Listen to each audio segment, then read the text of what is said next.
Hello, friends, and welcome to Cinephilia. Hello. Welcome to our 2020 year in review. Whatever that means. We're going to be going Yeah. through the movies of 2020, the movie releases.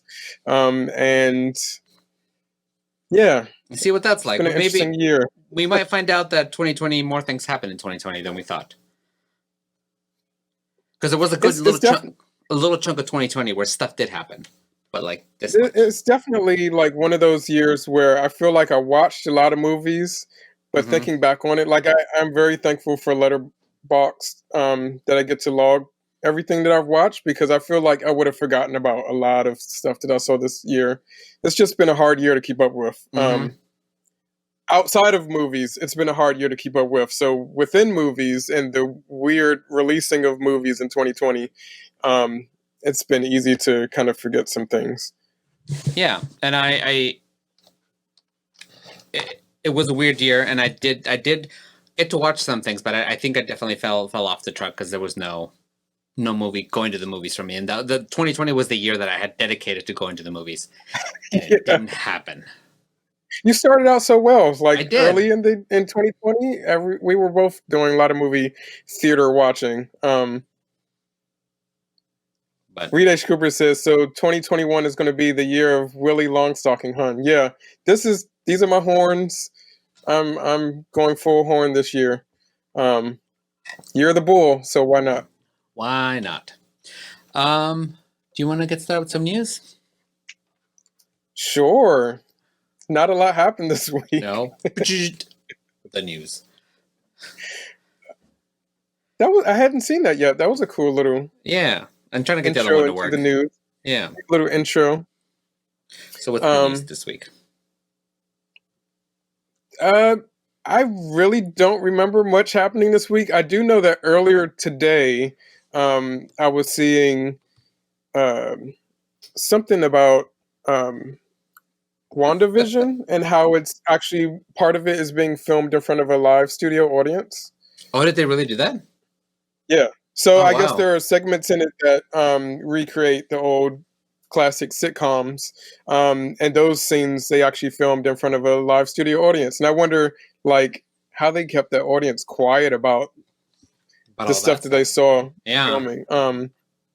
And I guess I don't know if they're going to be spoofing or bringing in parodies of various sitcoms because I'm also hearing murmurs that there are references to Full House in WandaVision, which is Oh a wow. very different sitcom from the things that we've seen in the trailers, which is like old classic black and white I Love Lucy, Dick Van Dyke show style sitcoms. Mm. Um, so yeah, I'm really looking forward to WandaVision, and the more I hear about it, the more I'm like, this is going to be really interesting. I wonder if that's why the majority of the trailers have been from the sitcom things because that's the stuff that people would talk. So if they just decided to show that first, Maybe, and those are the reasons. maybe, That's why that we got a lot of that.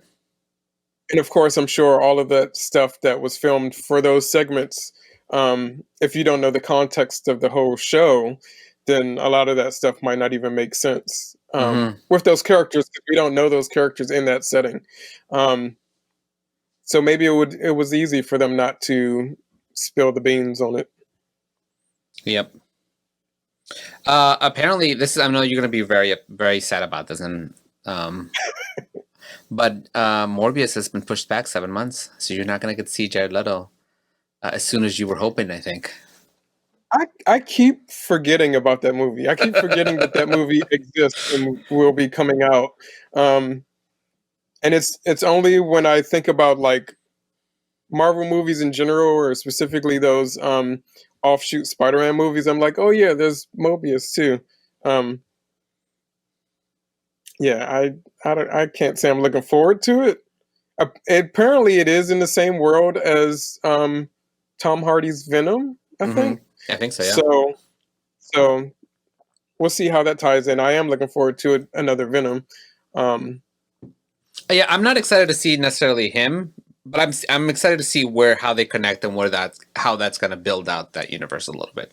That's what I want to see. yeah, I'm curious about that. So yeah. we'll have to wait till October, which makes sense. I don't know. Oh, I guess It makes sense that it released in October because it's kind of a scary movie. So John M. Chu, who's the director of Crazy Rich Asians, is that what it's called? Yeah, Yeah. yeah. It was going to direct Willow for Disney Plus, and he has stepped down from Oh doing no. that because he's got a baby on the way for good reasons, and I guess that Oh he's well, going that's to a good reason. concentrate on that and It, stuff. So I'm glad that it wasn't,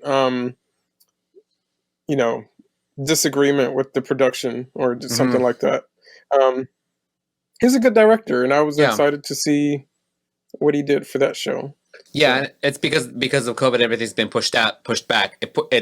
It coincided with him having to go to the UK when his baby was going to be born, so he right, stepped down from it, which I guess is it's a good reason. But so they that's the don't. smart decision. Yeah, but that's in production or coming up to be in production soon, so they're gonna have to find somebody quick, and I hope they don't just rush somebody in there. I wonder, because of the way that Mandalorian is set up now, and since we're talking about Disney Plus shows, I wonder how streamlined the Willow production is if they could like insert a director and say like we have these things that we want to do, we have Hmm. some storyboards already because we're doing these online cinematics, Hmm. or digital cinematics. I wonder if they could find a good director who can just like plop in and go, I see your vision, let's do this. um, and maybe it'll be easy for them. Yeah, and depending how soon this is, they might just have to. Whether or not this person is good at that, they might just have to do that anyways. Well, I hope it's good. I mean, if they don't find a good director, then I would rather them Just not do it. wait for a good Wait. Yeah. director instead of like pushing ahead with a bad director. But who knows? I have I no mean, idea what to even expect. there's a ton of directors just sitting on their butt and doing nothing right now, so I don't think they'll have a hard time finding somebody. No, I don't think so either. So we'll see where that takes us. Yeah, other than that, I didn't really see a whole lot of like. There's news, but nothing really interesting. Nothing that I really care. Nothing major. Nothing major. Let's move. Let's go back to our main main topic today is covering just 2020, reviewing 2020, what happened, what we're looking at, what how that experience was because it was an experience. Yeah, a very interesting experience. An I don't want to experience do it like again. anything that I've ever had before with film.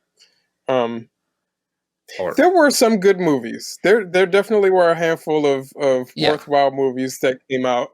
I think the problem with 2020 was that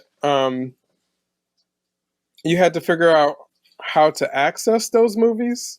Um, some movies still trying to push out into theaters, and some movies are only available at like film festivals. So a lot of the general population hasn't been able to see them yet. Mm-hmm. Um, and then some of the big movies that we were expecting got pushed to 2021. So we'll get to see those later this year. So Maybe. the 2020 experience has been um, very odd. It feels like Mm-hmm. you had to jump through hoops to actually see movies, to be honest. And there was some fun things that certain companies did that we they pushed the movies into streaming services without making us pay for it early. So those were kind of nice. The first time we ever did that, we got like Lovebirds and Onward, and other movies like that. They just said, let's just try it. Let's just put them up, for quote unquote free with your subscription. And so that was interesting to see that. Yeah, it was good to see. Of those movies, what would you say was the most worthwhile that you can think of? Um, of the ones that went to straight, I think I really liked Lovebirds. That was a really fun movie. Lovebirds was fun. Yeah. Onward was okay. Like it was good, but not like it didn't change my life or anything. It's not. But I thought it was cute. It was a good ending. Well, okay, let's talk about both of those movies to start off our discussion. First, let's talk about Lovebirds because I feel like um, I'm not really a huge rom com guy. Um, but the casting of Lovebirds were two actors that I was interested in seeing this movie just because of them, Issa Rae and Kumail Nanjiani. Um, and it turns out that they have really good chemistry. I liked Mm-hmm. seeing them together on the screen. Mm-hmm. They really played off of each other very well. The comedy was um, pretty on par. I think the funniest moments were still in the trailer, which is Yeah. unfortunate when movies do that. Um, but I would love to see them do something else again Yeah, together. I do I too. think that they work really well together. I think this was a movie definitely meant for theaters. That it was definitely something just to go out. You know, you go to dinner, you go hang out, and you watch something fun. It was a very much that kind of experience. I felt like I would have rather watched it in the movie theaters because, You do? yeah, this one because it felt like something I would do out just for I'm bored. Let's go do something funny. Let's go do something fun, Yeah. just lighthearted. I felt that this was the kind And of be out of the house. be out of the house. This was that kind of a thing. Yeah. But I was very happy that it went to streaming. I would have seen it in the theater, especially with having an AMC A-list membership. I definitely would have taken advantage of that to see it in the theater. Um, but being able to see it streaming, I think I probably got around to watching it sooner than I mhm, would have in the theater, to be mhm. honest. And I don't think watching it on a small screen at home or on a TV at home, my screen isn't necessarily small, but um, on a TV at home took away anything from it. Mhm. Uh, what are some movies that you actually got to watch in the theaters in 2020? Well, we can go to the next one. I actually saw Onward in the theater. Onward Oh. was the second to last movie that I saw in the theater before the pandemic hit. I think the pandemic was just hitting, and I was like, I'm going to do a double feature, and Mhm. then everything closed down right after that. And so it ended up being the last thing. So I saw Onward as the first movie in a double feature, followed by The Hunt, which was that really controversial movie that came out earlier this year. Oh, yeah, Um, yeah. but seeing Onward in the theater, I probably got into it more than I would have seeing that movie. Was, kind of movie if you're streaming at home that you'd easily be distracted by other things. Mhm. There's some slow building things in it that if you have a lot of distractions, you could easily like something to catch your attention, you'll look away. But Yeah. seeing it in the theater, I really got into it. I ended up liking it a lot more than I expected to, um, even with Chris Pratt in it. um, but we did like a whole episode of on Onward earlier this year. That was like one of the last episodes that we um, put up on YouTube before the Wonder Woman Soul one, which is now Mhm. also up on YouTube. If you guys want to go rewatch that, um, and we talked a lot about the how it hits all of those Pixar marks, and you really get into it, and it kind of tugs on you, and the brotherhood love of those two characters is really Mhm. good. So I feel like because Pixar put out two movies this year, and I feel like of the two that it put out this year or in 2020, Mhm. Onward was the better one. Onward was Yeah. the one to go with. Mhm. Um, Definitely. we could also recap Soul real quick if you want. Like Soul was Soul and Wonder Woman. Just to recap that episode that just went up on YouTube. Both movies that were highly anticipated throughout the whole of 2020. Like people went into 2020 looking forward to those movies. You go through all of the disaster of 2020 Mhm. and get to the very end, the last two big releases really of the year that came out to streaming on Christmas Day, and they both were kind of a letdown, Mhm. which is unfortunate. Really is a sign of the year, to be honest. Yeah. I I wouldn't recommend Soul or Wonder Woman. I will recommend. I will say, on Soul's behalf, at least, the animation of the humans are amazing, Yeah. and are visually it's great to look at. Story wise, a lot of problems, but if you want to hear more about that, go watch that episode. If you want to, yeah, watch that episode and then watch the movie so you can learn what things people shouldn't do in movies. Yes, if you don't already know, I feel like a lot of people already know, and Yeah. yet they still happen. But Regis Cooper says kicks the what's the router. cat saying? They've Jarrett guy and I think Reed also pointed out Nolan Holmes was one of the tops like direct to streaming that they liked. I haven't seen it yet, but I heard it was good. Yeah, I actually did watch it as well. It's on Netflix, and it follows the sister of Sherlock Holmes Mm-hmm. with Millie Bobby Brown from Stranger Things in the title role. This is a beloved one this year. A lot of people Hmm. have been talking about how much they like this one. Um, it was okay for me.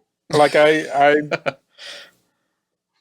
didn't really have a problem with it. But it also didn't really stand out to me. It's one of those ones that, like I said, if I didn't have my letterbox list, I would have forgotten that I watched it. Hmm. Um, but I get why a lot of other people are enjoying it, like seeing a Sherlock Holmes esque uh, movie with a female lead Hmm. is interesting. So yeah, I've seen a lot of people raving about that movie. So it's definitely one to, if you're interested in that kind of story, one to check out. Hmm. I think that definitely. I was happy that the movies I did see got to see in the movie theater in 2020. I liked them all. I actually had a good time with all of them, and I think my favorite out of those was Invisible Man. Was the best time that I Yeah, had a movie theater this year, and I'm glad I got to watch that one in the movie theater because that one, the scariness kind of was well deserved for a movie theater. yeah. I think the Invisible Man was definitely my yeah. Well, okay, let me phrase this differently. I was going to say Invisible Man is definitely also my favorite time in a theater this year, but I feel like because I think Invisible Man is the most successful thing that I've seen in the theater this year. I'll put it that way. Okay. Um, and I think that it did a really good job of portraying like PTSD Mm-hmm. and kind of this tortured character Mm-hmm. and the dickishness of the Invisible Man, which is something that that character has always been about. He's always been kind of an asshole, and I'm glad that this movie was from the point of view of his victim, Mm-hmm. so that we can get that perspective. I think that that was really cool, and I think for like the first half, maybe even first three quarters of 2020, Invisible Man was the top of my list, best movie of the year, because it's that strong, it's that It's very well strong. done. And seeing it on in a theater was great because you get to experience all of that stuff very largely. Um, but I will say that the best time that I had in the theater this year Mm-hmm. was probably this girl right here, Yeah. Harley Quinn. Birds of Prey on a big screen was awesome because it gave us it brought the funness back to comic book movies, Mm-hmm. where comic book movies had gotten so epic and large, like after Avengers Endgame. Like, how can you kind of top that? Um, and Birds of Prey just came out and was like, we're not even going to try to top that. We're just going to give you some rough and tumble street fighting. Mm-hmm. And it was great. And all of the female characters in it are well written. Lots of agency, lots of uh, authentic uh, women's perspectives, Yeah. as opposed to fitting Harley Quinn into Suicide Squad and making her like a bombshell with a Mm-hmm. weird costume. Harley Quinn's arc from Suicide Squad to this movie is major, and I loved it for that. Yeah, and this is the DC movie that I think found that tone that DC has kind of been trying to find, and then they forgot about it, or maybe Yeah, they realized that maybe they're backtracked a little bit, so they're going to figure it out. But I think this is the tone that DC I think should be aiming for. I agree. It's a slightly more gritty, grounded than Marvel, and it's got enough of that grittiness that it's going for because Batman created this place where DC wants to live, where the Christopher Nolan movies, where this is like darkish, Right, gritty thing, and right. so this kind of balanced it out a little bit. Let us have a little bit of that, but it still gave us fun that all the other DC movies are struggling with. Yeah, you can be gritty and dark in tone and still have a vibrant, colorful, comic book esque visual style Yeah. at the same time. And I think that those are the two things that DC movies have been fighting between. Like, how dark Hmm. and gritty can we be, and how colorful and campy at the same time can we be? Hmm. And this is the first movie to really nail that and get both of those things correct. Yeah, and let's hope that they learn something from it, and they're gonna keep pushing forward on them. I feel like with um, probably the next big DC movie I think to come out is going to be the new Suicide Squad, Mm-hmm. which has James Gunn as a director and again Margot Robbie as Harley Quinn. I feel like it'll push in in the That direction. correct direction Yeah. more. Um, Unfortunately, Wonder Woman happened, and Wonder Woman feels a lot like Wonder Woman is the exact opposite of Birds of Prey in that it also is trying to be gritty in theme and campy in visual style, Yeah. but those two things clash in Wonder Woman. Mm-hmm. They don't mesh Mm-mm. very well. So that's unfortunate. But another Wonder Woman is in the works already with Patty Jenkins. She needs to concentrate on Okay, Star Wars. I need her to concentrate on Star Wars. I don't need her to be distracted by another Wonder Woman movie. she's doing Star Wars first, Okay. and then And then Wonder Woman. Wonder Woman. Because we will have words, Patty Jenkins, if you start slacking off on the Star Wars movies they just give you, because we've already killed a bunch of them. Hi, Manly Mutt. Another movie that I liked, actually, in this, I think you didn't like as much, but I watched the movie theaters. I actually enjoyed. It is weird as fuck. It is a real weird movie, but Gretel and Hansel was another movie that I got to watch in the Oh movie theaters yeah, this year. It is weird, and I do agree with all the things you didn't like about it, but I still had a good time because I thought cinematography was amazing, and so I just yeah, enjoyed watch. I enjoyed watching. I didn't really care so much about the story. I just liked watching the filmmaking in this movie. yeah. Gretel and Hanzo, definitely visually uh, enjoyable. Um, I mean, I think I would rather take a weird movie over a non-weird movie. Like Network I movie, would yeah, rather see weird stuff like this rather than like cookie cutter stuff yeah, yeah. that is the same thing over and over again. So I have to. I mean, I would recommend Gretel and Hanzo if you're interested in seeing something like that And over most of the other movies that I've seen this year. I think it's good for filmmakers to do these kinds of movies sometimes because I think it really kind of helps filmmaking explore certain ways and certain ways of doing things. Because we get stuck in this whole cookie cutter way to do movies, and then it's great sometimes. Like it works for Marvel, where they give us this cookie cutter thing, but it's always fun and I have a great time. But then we get tired of it, and I think experimenting and doing something different like that, I think it's a good thing. Yeah, it's like a palate cleanser. Mm-hmm. So I'm glad I caught this in the movie theater because I feel because of the visuals, I think that definitely watching in the movie theater was a better experience than it would have been at home. Yeah. Um, Another movie that I saw in the theater that I mentioned briefly already, but I can talk more about it is The Hunt. Um, Yeah. so that was a movie that only was supposed to come out earlier than it did, but a lot of controversy started around it because it's a very political movie. It's Mm-hmm. about um, the divide between the right wing and the left wing of American politics and how we're always fighting with each other. Um, and this movie is kind of like setting it up that one side is hunting down and killing the other side. Um, and so it had a lot of controversy when it was first coming out, and I think it got delayed and pushed back, and eventually came out. And it's not quite what I was expecting. It surprised me. I About 5 minutes in, you realize that this is really a, a really far out campy satire. Like it's Mm-hmm. making fun of literally everyone involved. Um, and so I went in thinking that it was there was going to be something that I did not enjoy, that I was going to like hate watch it, Mm-hmm. and it kind of won me over in that it was just making fun of everyone because everyone is absolutely absurd when it comes to gore and stuff like that.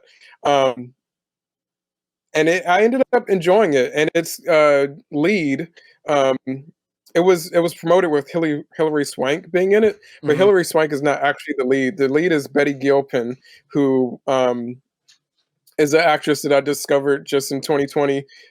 She ended up being in quite a few movies that I watched in 2020, and I really love her mannerisms, the way she uh, comes off and carries herself. And she was Mm-hmm. one of the I don't know if you remember, but when we were doing Dreamcasting, she was Mm-hmm. one of the people I was like I really want to see her play Frankenhooker of all characters. Yeah.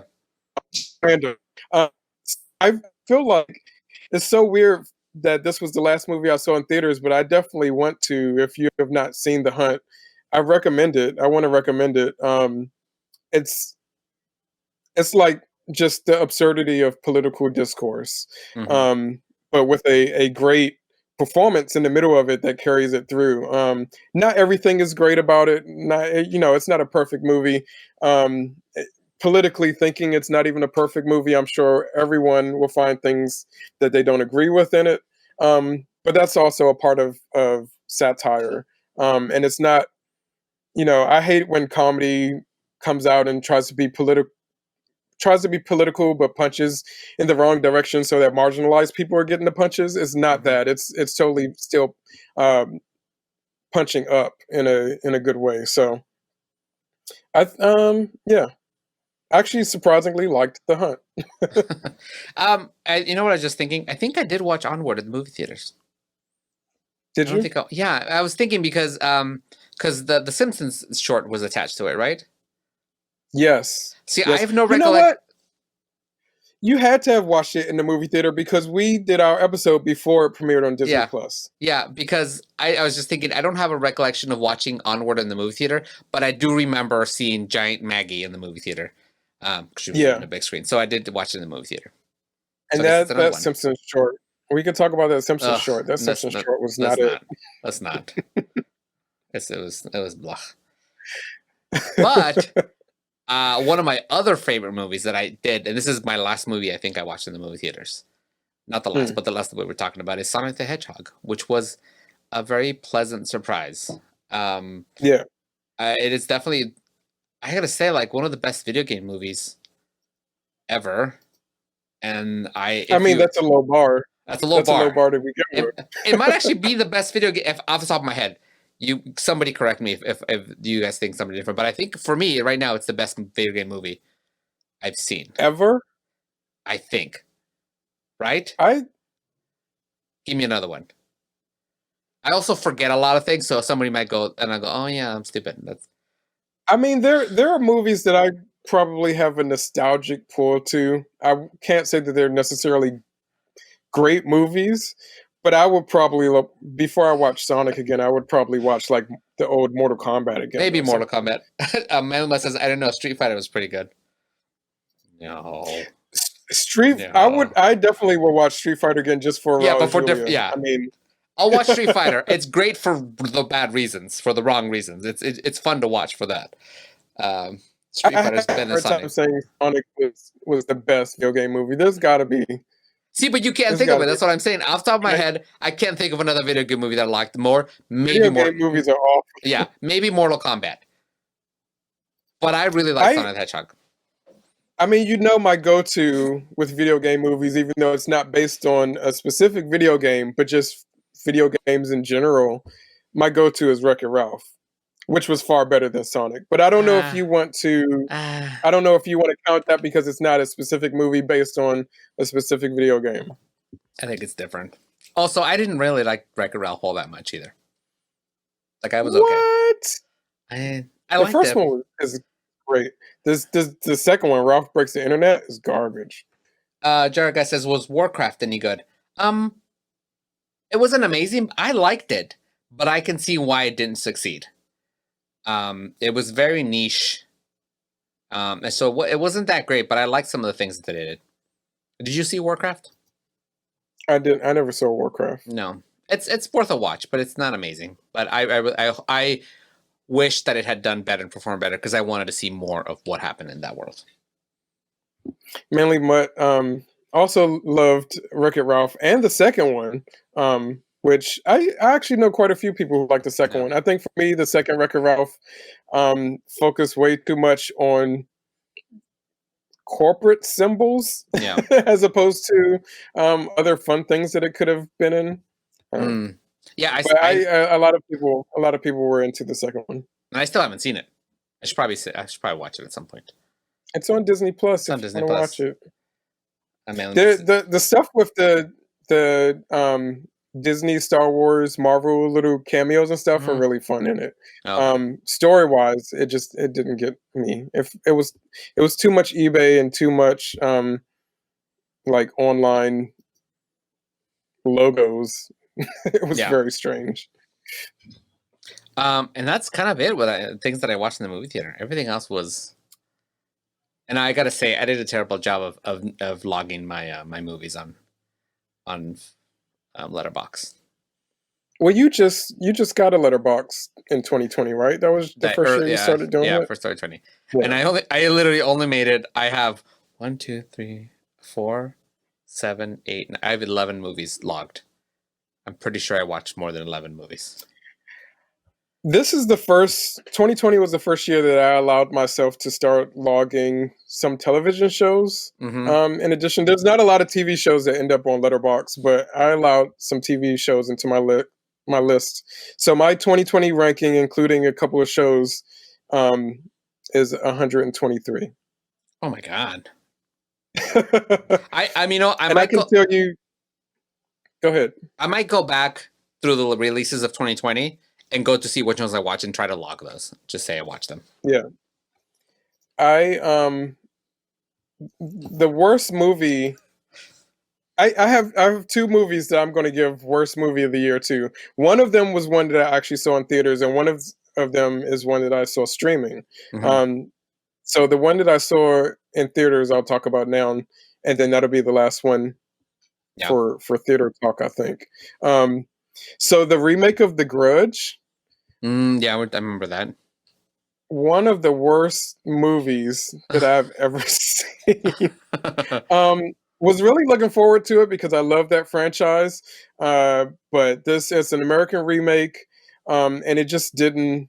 I don't know what it was even trying to do. All the things you associate with The Grudge Mm-hmm. aren't really there.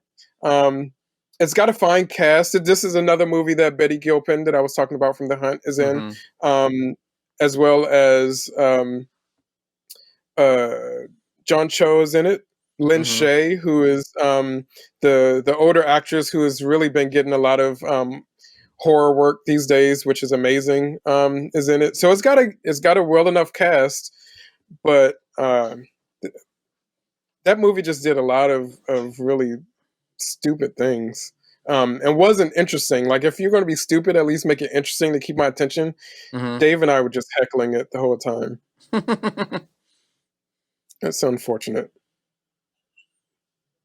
But that was, I think everything else that I watched was that's worth talking about, at least, was streaming.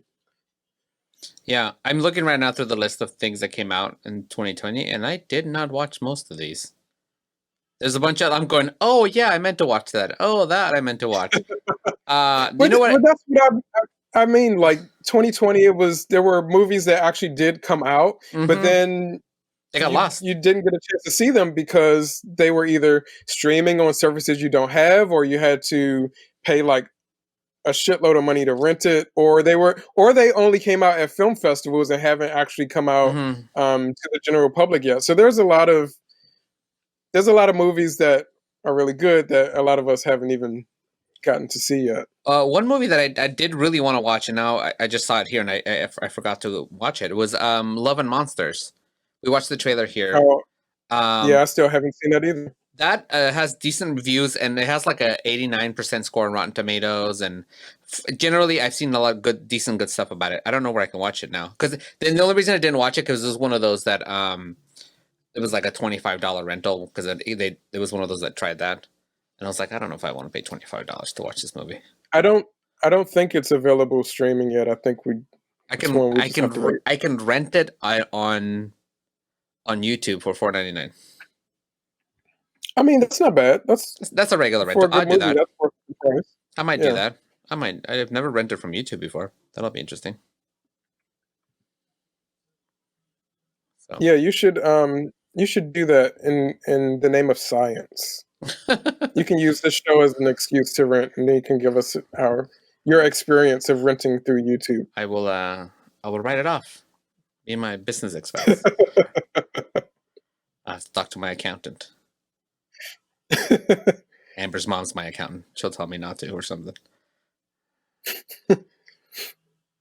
So, so yeah, the year started out with us being able to go to theaters um, that quickly. I think it was by the third or fourth month, It was by March, like and in March and March, yeah, March and April. Yeah, we were because I think Disneyland closed on starting the to 23rd or quarantine something like that of and March. isolate. Oh yeah, everything closed So right it was all before streaming. They're going. everything closed right before my birthday, like the week before. So my birthday was canceled last year entirely. So it was, yeah, it was Yeah. like the 20th of March, 20 something. So yeah, so everything from there on for the rest of the year was streaming, and it was Hmm. about where things were available, how we would be able to watch things. I guess we should talk about. I don't know if you ever saw this, but the movie that really um, started the streaming trend for 2020. Like, let's release this to streaming platforms and make a big deal out of it, as opposed to getting people to try to go to a theater. Was Trolls World Tour. Mm-hmm. That was the big one that really kicked it off, and so I think that's an important one to talk about for 2020. Did you ever see it? Mm-mm. But It's but it did turn out to be it pretty ended up successful. yeah, and so it originally was available to rent for Mm-hmm. like a lot of money. Mm-hmm. Um, but because we were in this new dire situation, people were stuck at home, weren't sure how long it was going to be. Everything was still very new. I mean, it all still feels very new, but Mm-hmm. it was really, really new then. Um, I think people needed something to make them feel happy and entertain the kids if you're at home. Um, and people really like put their money towards this movie, and it ended up great. Um, And also, I think it's because it was a family movie, so it made the expense a little bit better because the majority of people who were buying it, were families with a bunch of kids. So for them, $25 in a movie was not a big deal compared to having to go to the movie theater and paying, taking your whole family to do it. So I think this was a good first movie to have tried that, because it had the right audience behind it. right, exactly. Um, I did not watch it when it first was available Hmm. through rental like that. I ended up waiting for it to hit HBO Max, which it did a couple months ago, and watched it. And it's a really decent movie. Yeah. The music in it is fun. The animation is cool. The characters are cool. Um, I You know how I'm always like about representation. Like I want Hmm. representation. Um, give me something diverse and show me some, different perspectives, different characters and stuff. And I really enjoyed this movie handled different musical genres Hmm. as being representative of different styles and different types of people. Um, and I was really worried going into it because I think too much. Like this is my problem. I think way too much, and Yeah. so I'm going into this movie like, how are they going to define the philosophy of music? How are you going to define that these specific musical genres are the ones that came first, and everything came from it? Um, and the way that the movie handled that surprised me. Like I went into it thinking down for kids, it's going to be just music for the sake of music, but they actually speak to a bit of like music history and how some musical genres are branches off from others and how music has kind of been appropriated in certain ways. Like it Hmm. actually went there, and I was like, oh, okay, that's really cool. And the representation of the characters that play these musics were they were really on point. So I actually enjoyed it more than I thought I would. Yeah, and I think one of the cool things about these movies is they're not Disney and they don't have all this management behind them. So these are the movies that nobody expects to be good. They're just supposed to be fun for kids to watch. But because I think the filmmakers have freedom to be creative and handle things, I think these movies end up being a little bit better because they don't have that giant expectation behind them. And so I feel like corporate America stays a little more offhanded from those things, and they actually get to do something good.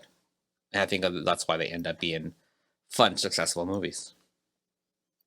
Yeah, because as we saw with the release of that behind the scenes of Frozen 2 series, Oh, that was upsetting. Disney management Disney just manages movies. It doesn't.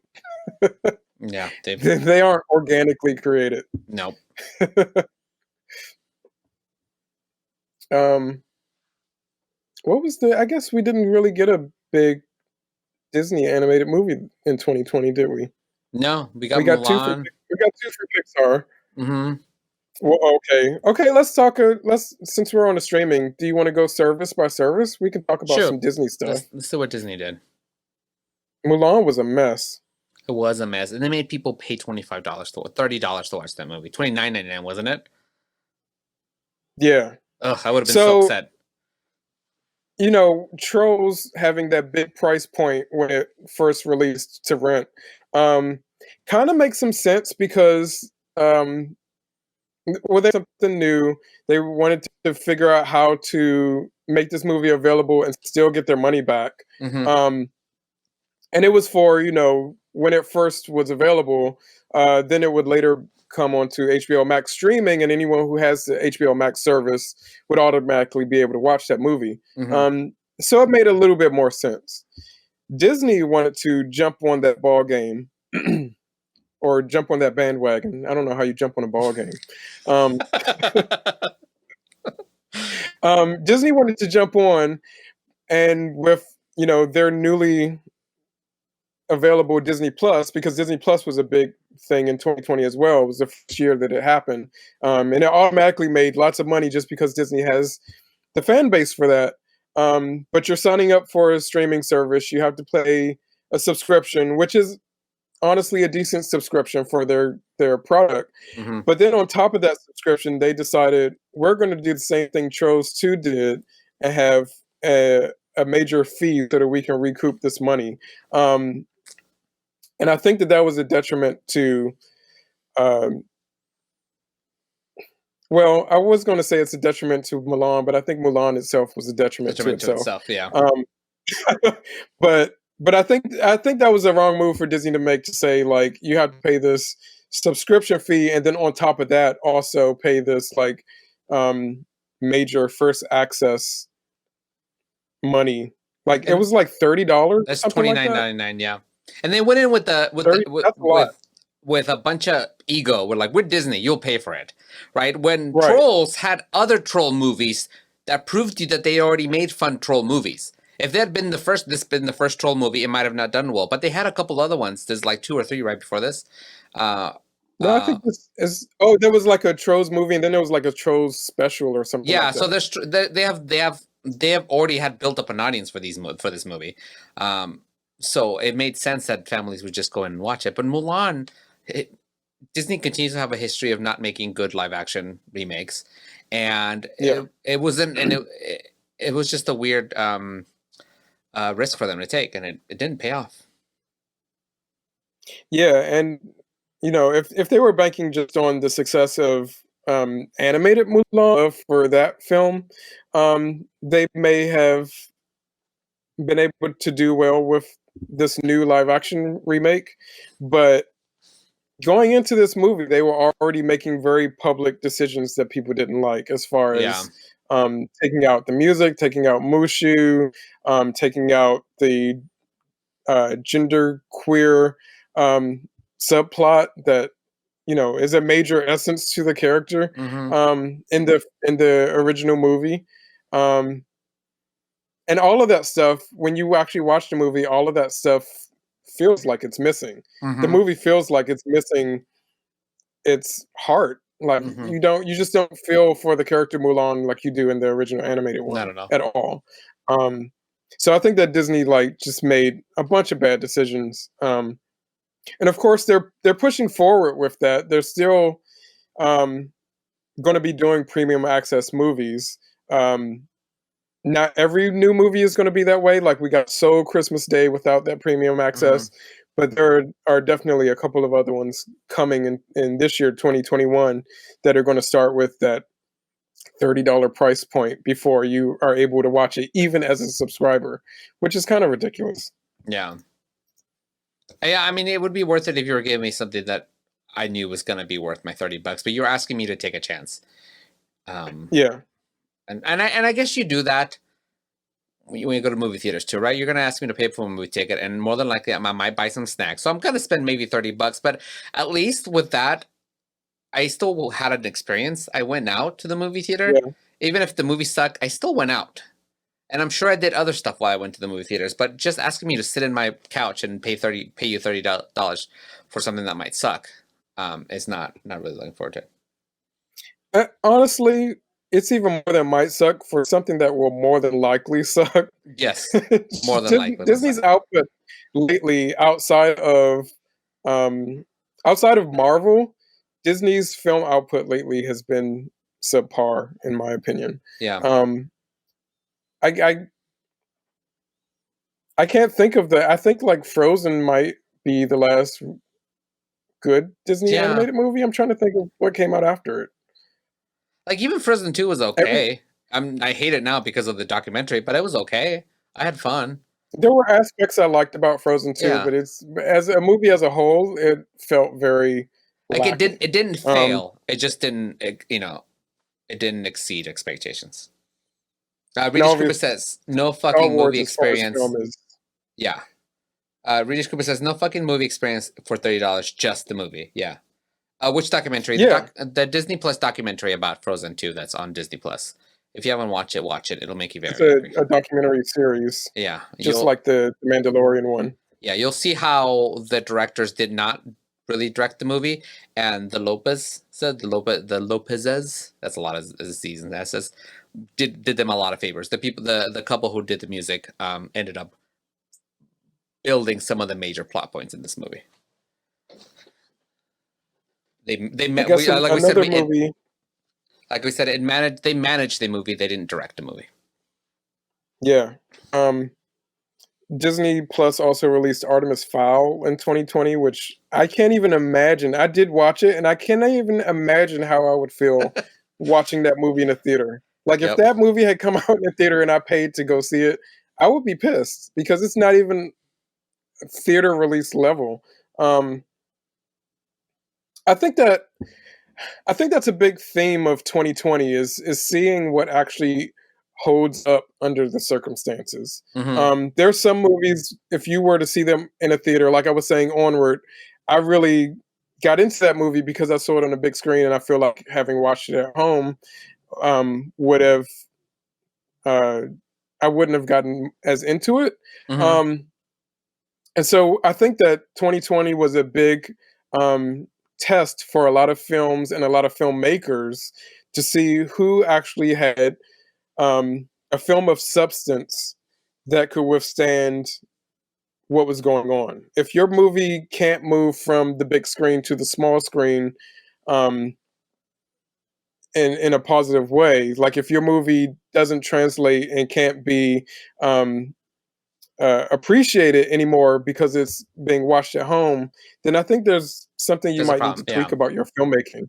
Um, Now that's not a like red line. Like obviously, there are some movies um, that are great and are definitely enhanced by the theater experience and being able to watch it in a communal group. Some movies are meant to be watched that way, Hmm. and so I don't want to take anything away from that experience. But the storytelling still needs to be first Yeah. and foremost, like when you're making a movie. Going What is it from you're trying to say, and how are you getting that across? And that should still be able to be read while sitting at home. Exactly. And I think going from the big screen to the small screen, that big screen experience should be, it should feel like, frosting on a cake. It should be the extra, Yes. because the movie on its own should be able to hold on its own. You should be able to watch it on a phone and still be engaged and still feel. There are plenty of movies that I watched growing up, sitting on my laptop in my bed, and I had an amazing, wonderful experience because the movie held Yeah. up. And had I watched it in a movie theater, it would have been that much better. And that's what it should feel like. It shouldn't feel like, oh, this movie would have been so much better. It wouldn't have sucked if I'd been watching the movie theaters. It shouldn't work that way. Yeah. So since we only have like 20 minutes left, this Yeah. conversation is going really really quickly. British Let's Cooper talk says. about some of the movies. What? British Go Cooper ahead. says you had a laptop growing up. I had a laptop right after high school, I think. after high school. I've always been like very like wanting to grab technology. I had a video camera at like Yeah, that's your I had it personality. like 11. My first camera was at 11 when I was making stuff. But yeah, but I don't mean growing up like a little kid. I meant like I don't know 20. I think I got my laptop when I was 20. But even now, I watch movies on my laptop, or not my laptop, my iPad. And you put like a good movie on iPad with some headphones, you get It's really into it, and the yeah. whole world around you is You like, do this. um, the whole world around you disappears, and you get into the movie. But some movies can't hold up to that. Yeah. Like Wonder Woman 84. You put that movie on an iPad with headphones, and you're like, let me take this headphone out and see what's going on, because the movie just doesn't hold your attention. Um, so I think now we should talk about some of the movies that we saw streaming that ended up being great. Because I still have not even hit, aside from Invisible Man, I have not even hit on any of my top movies this year. Well, let's go. Invisible Man, Birds of Prey are in my top. Well, all of my top movies are movies that I watched streaming, um, and they all held up, and they're all great because they're all strong stories.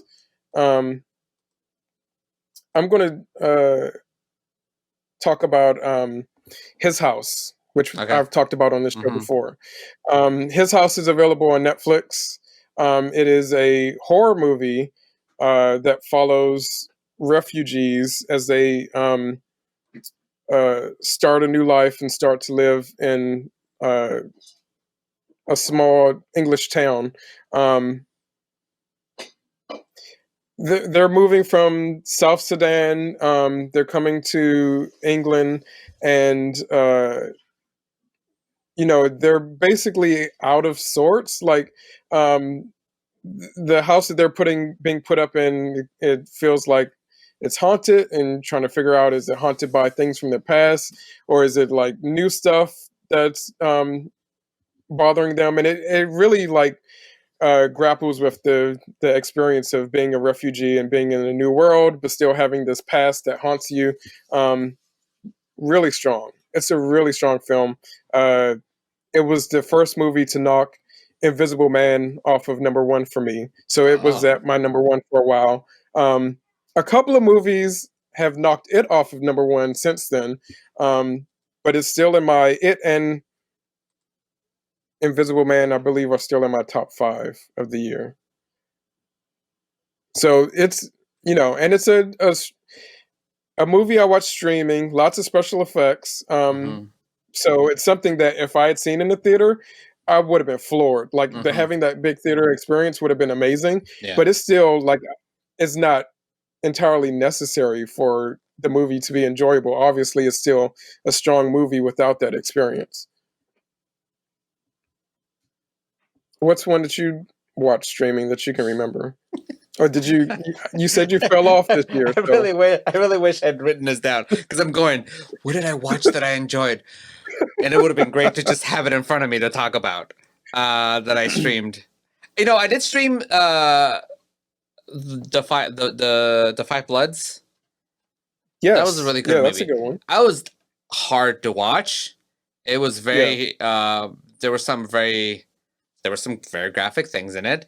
But it was a very strong movie, and I really, really enjoyed this.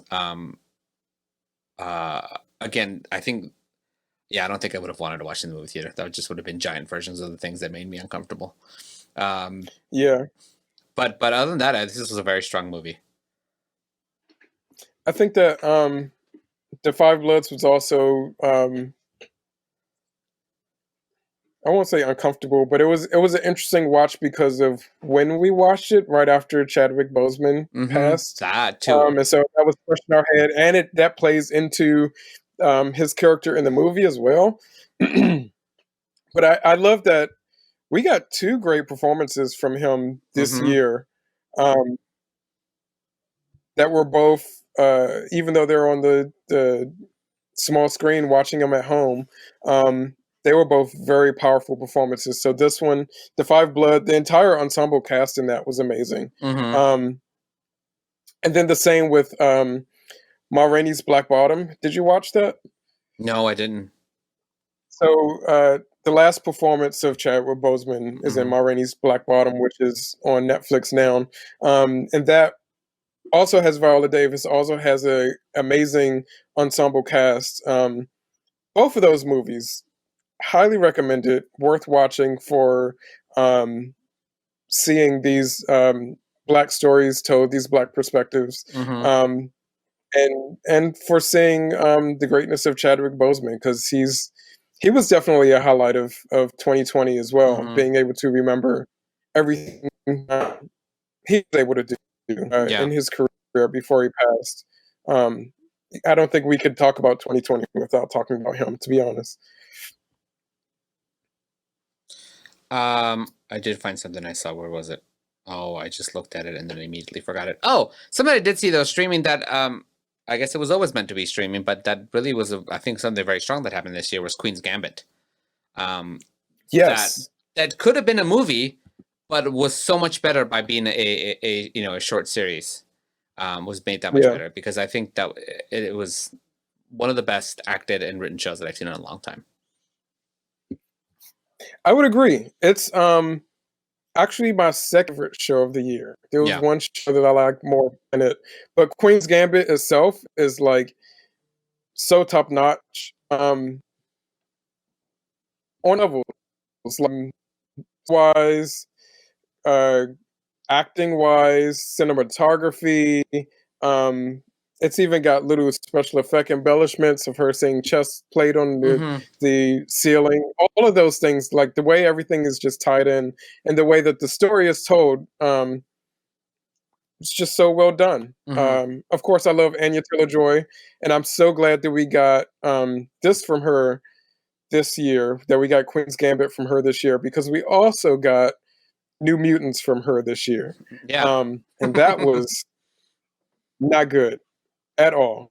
Um, I have a lot of problems with that New Mutants movie, and I was looking forward to it. Um, I was hesitant about it because X-Men movies have not been my favorite to begin with for years. They Since keep like. pushing those out, Hmm. um, and I was also hesitant for it because it got was getting lost in the Fox buyout Hmm. with Disney, and it had been delayed for like 2 years. We were supposed to get this movie 2 years ago. We ended up getting it in 2020. So there were a lot of like warning signs that this may not be the best movie, but I still went into it hopeful. Um, but it was not the best movie.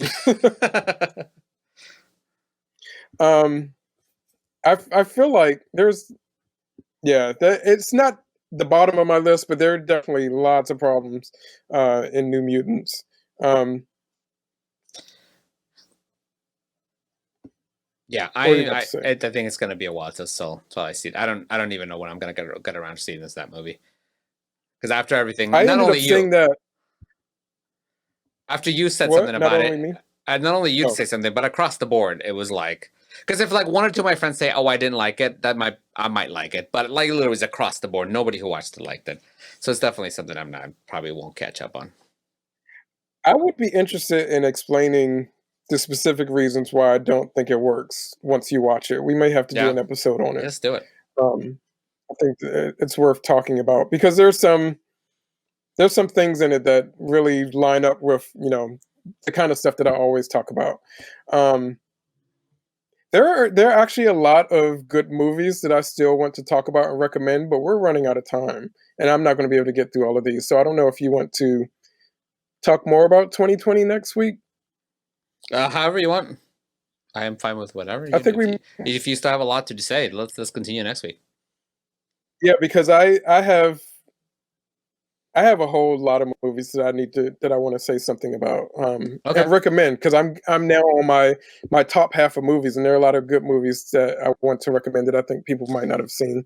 And then for next week, I'll do the responsible movie talk show co-host responsible thing to do, and actually go into Letterbox and catch up on the things that I did because I'm looking through like every release. I'm like, oh, I did see that. Oh, I did see that. Oh, I have something to say about that. Okay, maybe not that many, but there's a few things that I did see that I think I do want to say something about or ask questions about.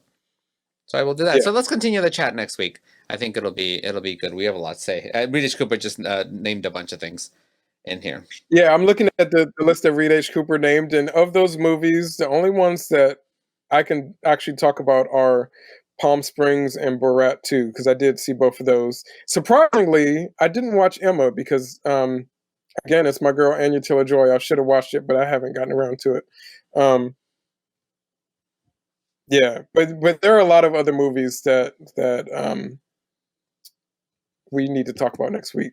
So Cool. this is weird because Art and I have been very diligent in actually creating a plan for the future of this show and like planning out episodes. And now that we have a plan, we're It's gonna have to push shifted. things back. Yeah. Shift it. So one of the goals we're trying to do is be better organized in 2020, 21. And actually give so that when we're gonna talk about a movie, we can give you a couple weeks, notice instead of 3 days before, because Reed always yells at Yeah. us. We don't give enough time to watch a movie. So we'll give you a couple weeks ahead notice so you guys can catch a movie so we can talk about it in depth and you don't have to worry about spoilers. That is the goal. YouTube, the show is being put back on YouTube again. So you'll start seeing the uploads on there if you missed the episode. So if you miss it, it's okay. You can watch it. You can watch it then. Is there anything else you wanna No, next week we're gonna talk more about 2020, the better stuff. So Sorry, say that again. You cut out for a second. next week we're talking about more 2020 movies. So that's all there is to prepare for next week. Cool. Well, thank you everybody for watching. We will see you next week, and we'll cinephilia later. I screwed that up. We'll just go.